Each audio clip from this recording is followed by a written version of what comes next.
My mother was very quiet. My father was out of sight.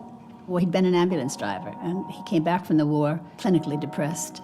So most of the time I spent with him growing up, he would hide. At dinner, when we would eat, there was just never a word, you know. Nobody ever talked to me about anything. And I think people who are loners or who have lives that they have to kind of overcome when they're young, I think that they get a strength that's very useful later on. Everybody thought I was going to be an actress. It was just considered inevitable. And my mother, in an effort to try to get me out of Poland, Ohio, pushed me into the theater because they couldn't afford to give me tap dancing lessons or singing lessons or anything like that. And my whole life changed because it became about the theater. And from the first moment that I got a job in advertising, which was in a department store, that whole theater experience that I'd been having all those years just all came and worked for me. Moving to Doyle Dane proved to me that I'd been right from the start, that it was the most exciting business you could possibly be in, and it was the right place for me. But it was print. Even on television, it was print. It was moving print. I wanted to turn it into the theater. Isn't that wonderful? So I left Doyle Dane Bernbach and went to Jack Tinker and Partners and sort of ran that for a period of time. And while I was there, I tried to get my clients to do big things, you know, that were very dramatic. Anybody who's a terrific ad person, from the creative side anyway, usually has those two qualities. They're salesmen and they're entertainers in one. She had it to perfection. It was a time when all planes had come out of the Army. They weren't thinking food, they weren't thinking services. When you were in them, they were as dull as they could possibly be. Everybody looked like some kind of an Army officer.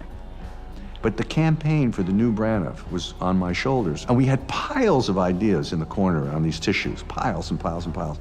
And we hated everything. She comes down into the room, like the 15th time she's done.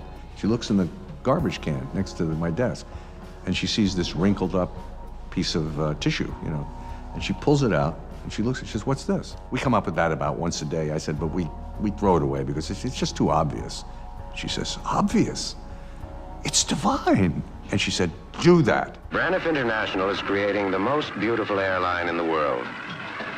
We hired Emilio Pucci to design our uniforms. Our hostesses wear reversible coats of almond green and apricot, space helmets to keep out the rain, red space suits, and sometimes something a little more comfortable. And we hired Alexander Girard to do our planes. We have blue planes, orange planes, yellow planes. You can fly with us 7 times and never fly the same color twice.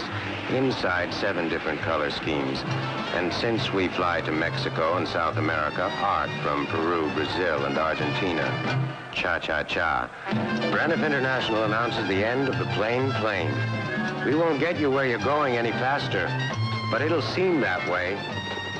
Well, Mary came up with the idea of painting the plane. She was the one who sold, and believe me, that's no small matter, sold the idea to Braniff and got them to do it.